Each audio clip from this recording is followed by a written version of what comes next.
Well, Dr. Wahab, an Afghan-American professor who's taught at Lewis and Clark College, he was also the senior advisor to the Minister of Higher Education in Afghanistan for 5 years, from 2002 to 2007.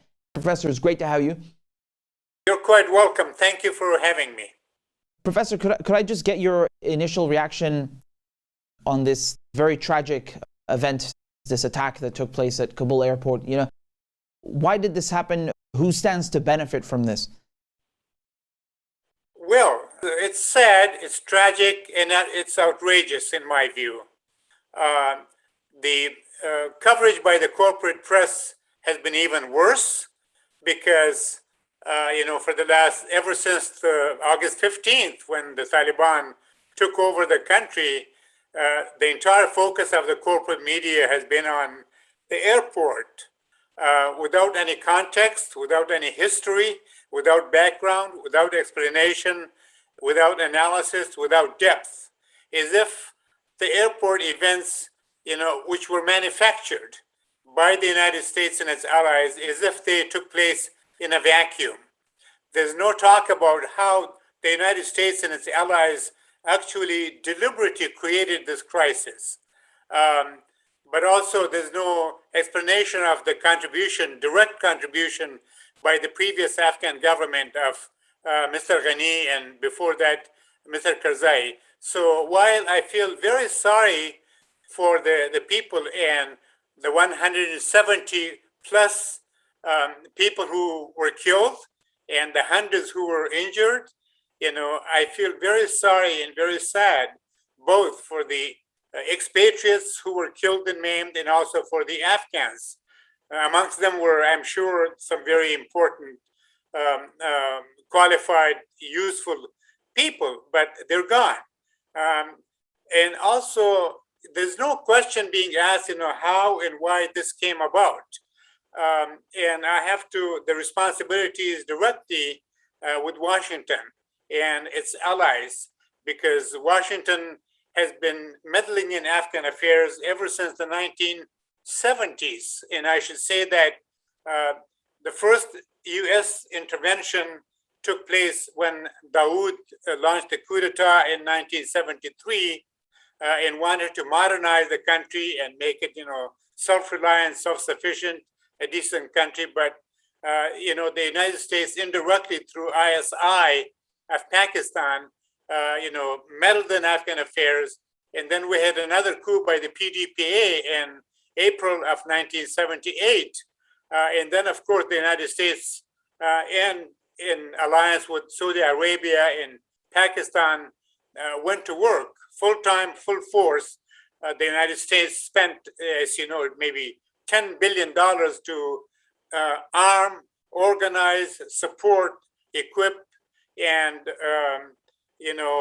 encourage the Mujahideen who fought the PDPA because the PDPA actually wanted to modernize the country, bring education, progress, women's education, agriculture, self-sufficiency, self-reliance. In other words, the PDPA wanted to build the Afghanistan, and the United States opposed it and undermined it.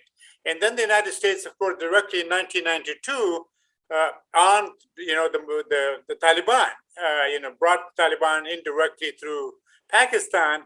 And then in 1994, the Taliban took over, of course, in 1996, I'm sorry, and on. And here we are. And then, of course, the 2001 so-called Bonn Conference, where they excluded the Taliban, while I should point out that Afghanistan had nothing to do with the crime and tragedy of 9/11, and yet the United States in October of 2001,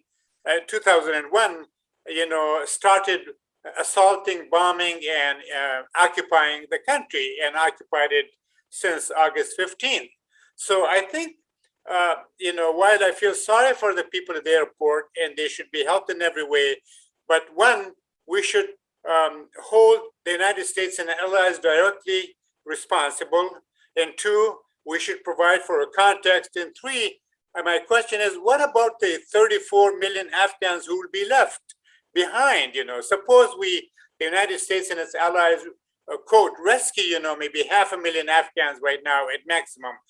But there are 34 million people who are, destined to stay there. And what about them, their lives? Because, as you know, the banks are closed. There's no money. The United States, has declared an embargo. So has the IMF, the World Bank. The government employees have not been paid, from 2 to 6 months before the Taliban were even in the picture. So I think we need to sort of put this in the larger context. And of course, the United States, Washington needs, these such scenes in trauma so that Washington can feel good and charitable and helpful, but also so that it can justify to the American public why and how it went in and why and how it got out without consulting anybody or without considering, the larger picture. As you say that they need such scenes, do you think that the United States or its NATO allies will exploit what just happened to maybe, some people are saying they might send in more troops or start conducting, expanding the war on terror? Do you think that they're going to do what they did in Iraq? They go back in under the guise of counterterrorism or going to Syria? Well, as you know, the war continues. President Biden himself said that the war over the horizon, as he put it, will continue. And we know that the United States was bombing actually. And then 2 days yesterday, the bombing of the two Daesh members in Nangarhar, which is understandable. But I worry because Afghanistan is so strategically located and because the United States needs Afghanistan for its resources, its geostrategic position, and also its competition and rivalry with China, Iran, and Russia. So I don't think that the United States and its so-called allies are going to sort of leave Afghanistan alone. So that's one thing. The other thing, of course, is that the United States invasion and occupation of Afghanistan, in my view, is not the first one and it's not the last one, because it's called imperialism and neocolonialism. We all know what the United States has done in Central America, in Chile, in Cuba, in Central America, in Nicaragua, and in Asia and the South African, in Iraq, Yemen, Somalia, in Lebanon, and other places. So it's called, the United States is determined actually to keep destabilizing nations and nation states who are trying to modernize themselves and also to delink themselves, their economies, societies, and cultures from Western Orientalist, Eurocentrist, and Islamophobia. And the United States simply cannot allow this. So I'm afraid the United States, directly or indirectly, will continue meddling in Afghan affairs. And it's also interesting that someone in Washington said the other day that the Taliban should also involve the members of the former government. Now, we all know what Mr. Ghani did and his team and how much money they stole and is living happily in Dubai. And it looks, I think the Taliban are going to be facing several challenges. One would be the members of the warlords and also the previous Afghan government who have accumulated an enormous amount of money. They can hire any number of mercenaries and meddle the Taliban. And two, internally, as you know, Afghanistan is a very divided country. It's a very heterogeneous society. And I'm afraid that there's going to be inter-ethnic conflict, but also maybe the main conflict could be between the Pashtun, the Taliban, the Pashtuns on the one hand, and the Tajiks, Uzbeks, and Hazaras on the other hand. As you know, there's sort of a tension between the Taliban and the remnants of the Northern Alliance in Panjshir province, because Panjshir is the only province that has not been occupied yet. Or the Taliban are saying that they are determined to form an inclusive government, interim government, and they're in the process of negotiating with members of the former government and also some warlords and other leaders at this point. Speaking of the Taliban, you had people like General McMaster going on CNN and saying that they Taliban allegedly worked with ISIS, with Daesh to do this attack. I mean, they're enemies, are they not? How does that make sense? And yes, we should all, again, like if you look at Daesh or ISIS, and in this case called ISIS Khorasan. Khorasan means it's a former name for Afghanistan and Pakistan. But we all know that ISIS and Daesh came into being with the support of the United States after the de-Baathification in Iraq, when the United States, overthrew and butchered Saddam Hussein and the Ba'ath Party, and the Sunnis were being persecuted by the Shiites in Iraq. The United States sort of provided for the emergence of the Daesh and was supporting it, and Daesh was fighting for the United States in Syria. So, and of course, but I think we should not confuse the Taliban with others, either whether it's Daesh or Tehrik-e-Taliban or the Islamic movement of Uzbekistan or the Eastern Turkestan, the Uyghurs in China. The Taliban are mostly Pashtuns, they're Afghans, they're indigenous to Afghanistan, and they have no broader international agenda beyond the borders of the Afghan. They have been on a record for repeatedly saying we have no global agenda, and they should not be. I think it's wrong to sort of project them as quote terrorists, because these are, they want to free their country. I mean, if someone occupies your home, I think you're entitled to, defend your home, and you shouldn't be named this or that. So, as we know, as far as we know, there has been strong competition. In fact, I remember reading about skirmishes between the Taliban and also the Daesh, Khorasan, in Nangarhar, Kunar, and Nuristan province in the southeast of Afghanistan, because the two are directly opposite. The Daesh actually accuses the Taliban of being too soft on the West, but also believing in negotiations and a peaceful settlement of conflict, when the Taliban are arguing that Daesh is too extreme, non-discriminatory, and has a global agenda, and are, in a way, sort of terrorist organizations. So I don't think, not only the Taliban would not cooperate with Daesh, but in fact, Daesh would be a main challenge to the rule of Taliban, because they are entirely different in their philosophy, goals and objectives, and their tactics. The Daesh is very extreme. The Taliban are not extreme. I think before yesterday, most people have not heard of, ISIS-K or Daesh. Where does this group come from? Who's funding them?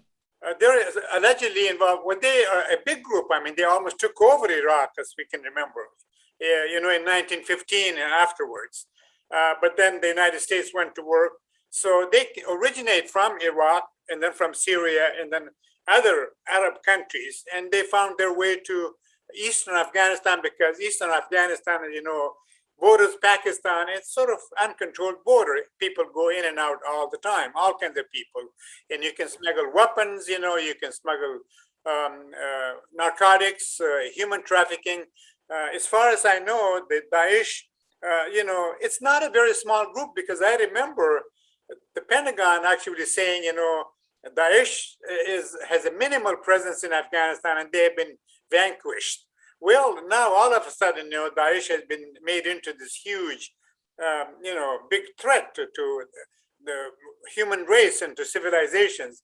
I don't know that is the case, but they do spectacular things. I mean, in Afghanistan, we know that they engaged in several massive bombings of schools, hospitals, girls' schools, to make a big splash and sort of get in the press. But I don't think they're a major force in Afghanistan, because it's too far from the Mesopotamia, Iraq, Syria, and other places.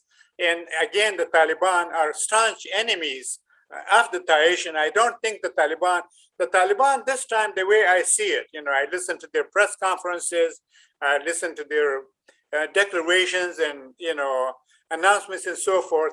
The Taliban, and also the fact that they have not killed anybody. As you know, the Taliban have been in Kabul since the 15th. They're talking to former President Karzai, Abdullah, and Hikmatyar. And they're talking to oppositions. They're talking to members of the previous government. They're talking to community leaders, and this is what they say. They are committed to forming an all-inclusive interim government, which would look like Afghanistan. This is their latest announcement. So I think they have a different set of objectives, but I should say that the Taliban, as you know, were not ready to invade Kabul. They were not ready to enter Kabul. They were asked to enter Kabul after Ghani escaped, and there was a vacuum. There was no government in Kabul. There was going to be upheaval, and then they were asked by Ghani, by Abdullah, Hikmatyar, and Karzai to come to Kabul and bring law and order. So I think the Taliban were not quite ready actually to govern yet. And governing Afghanistan, even under the normal conditions, would be an enormous challenge because it's the country in many ways in 17th century or in the Middle Ages. So here we are. Joe Biden, he said the U.S. has to leave because the U.S. succeeded in its counterterrorism mission. Well, if we look at the last days, that doesn't seem very true. And, the Taliban have expressed a wish to establish a secure, a safe, stable Afghanistan. Do you think they're going to be able to succeed in that? Well, I think, yes. Well, I should say to, President Biden or the U.S. government that they should not have been in Afghanistan in the first place. And if they went and attacked, they should have left in 2002 because the objectives they said were then, achieved. And then they should have left, after they assassinated bin Laden in 2011 or 2010, was it, in Pakistan, not in Afghanistan. And so I think it was time. Biden would like, for his own sake, because Biden is in deep, deep trouble, and so are all the Democrats. So they need to get as much credit for themselves as they can.